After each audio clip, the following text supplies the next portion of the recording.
Greetings, ESL 106. We are looking today at the vocabulary 2B in your module this week and in your book on page 126. So open your books with me. We're going to take a look at these 10 sentences. This will give us some good practice with these words that you have to know for this week's reading and for this week's quiz.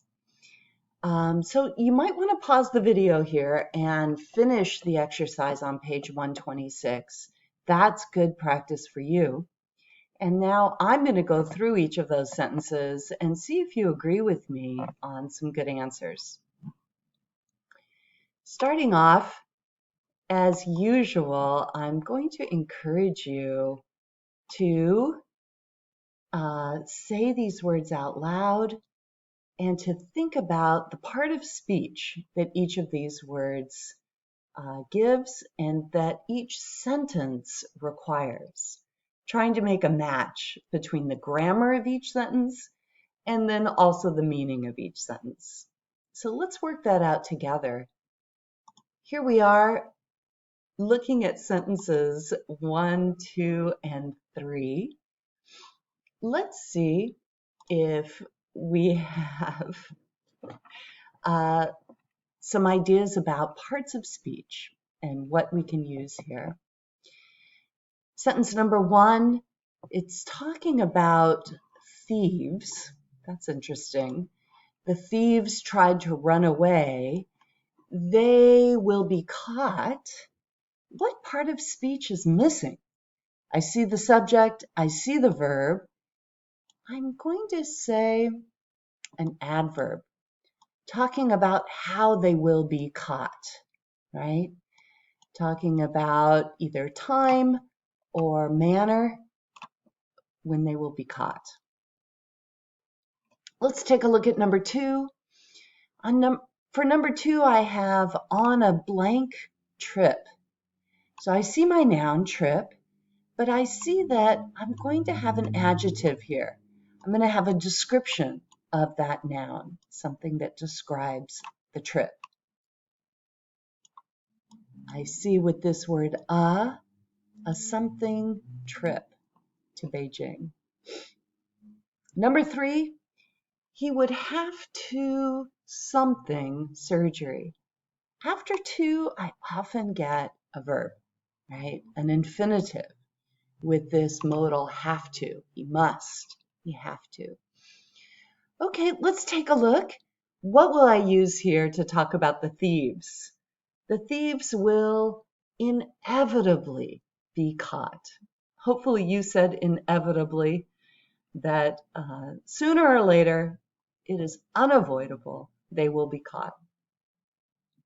Number 2, talking about a trip to Beijing, they hope to visit I used the word subsequent trip. And the reason I use subsequent is because it's talking here, hope to visit. That's something in the future, right? Talking about something that will follow the current plans. They hope to visit in a subsequent trip. And then number 3, he would have to something surgery. One verb we use for surgery or other difficult tests or challenges would be to undergo. So hopefully you chose that verb, to undergo surgery. Let's just say these words out loud, guys. Inevitably, subsequent, undergo. Continuing on, we're looking at number 4. What part of speech is missing here in number 4? Early blank. Okay, early I know is an adjective. So I'm going to guess I need a noun, right? Something by teachers and professionals. All right. What about number 5? In an effort to gives me a clue that I'm going to use a verb, to something people. And then number 6, in scientific experiments, let's see, the use of animals in scientific experiments raises questions. Raises, I need an adjective here, some kind of questions, right? What type of questions, or how would you describe the questions? So those are our parts of speech. What words fit these contexts?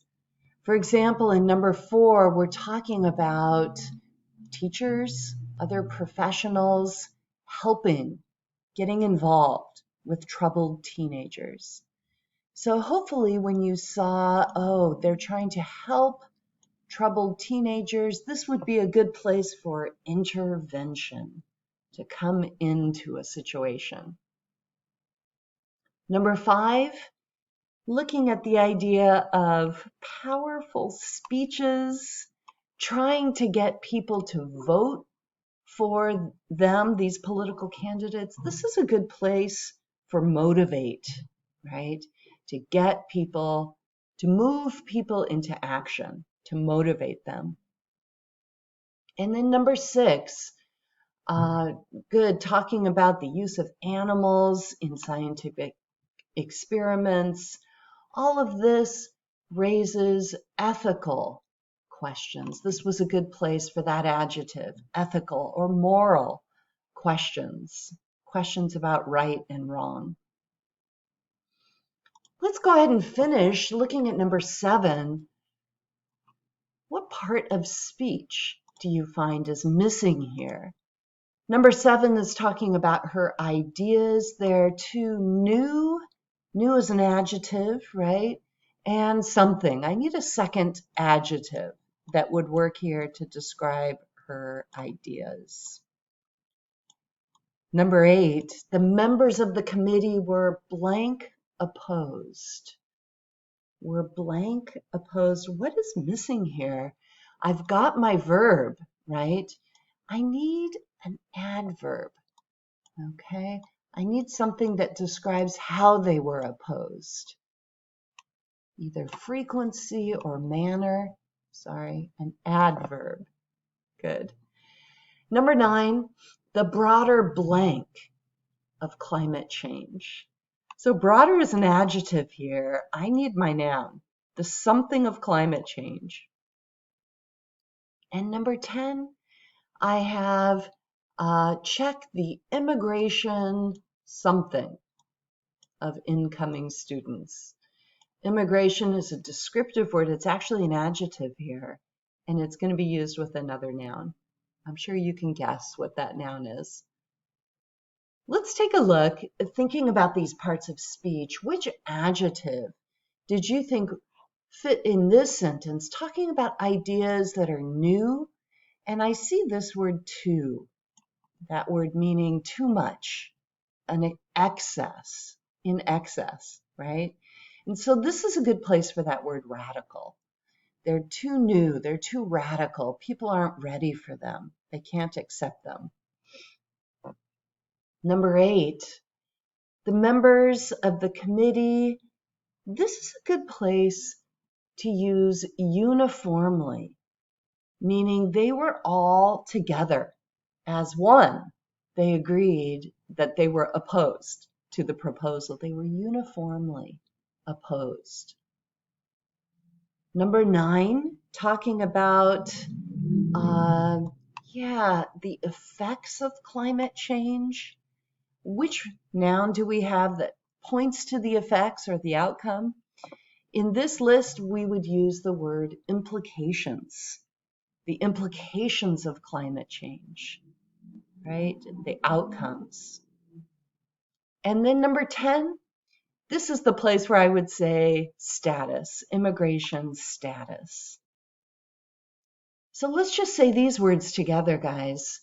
Radical, radical, uniformly, uniformly, implications, implications, and status, status. So there you have all of our 10 words. Hopefully those are clear. You need to keep moving with these words. use some of the practice that's there for you in Quizlet. If you'd like to remember a few of these words that might be difficult, you can work through the flashcards or some of the matching games in Quizlet. There are also more examples for you in your book. You're going to see these words when you read the article this week. The article about genomics has many of these words in it, and you can find more sentences with these words in the appendix. Guys, go ahead and take Quiz 2B. I think you'll find it interesting. I think you have everything you need to do well on that quiz, but you can take it more than once. Remember, you can take that quiz as many times as you want until the due date. And then I will give you feedback on your last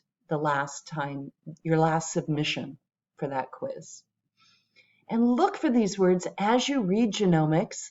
See how many you can find and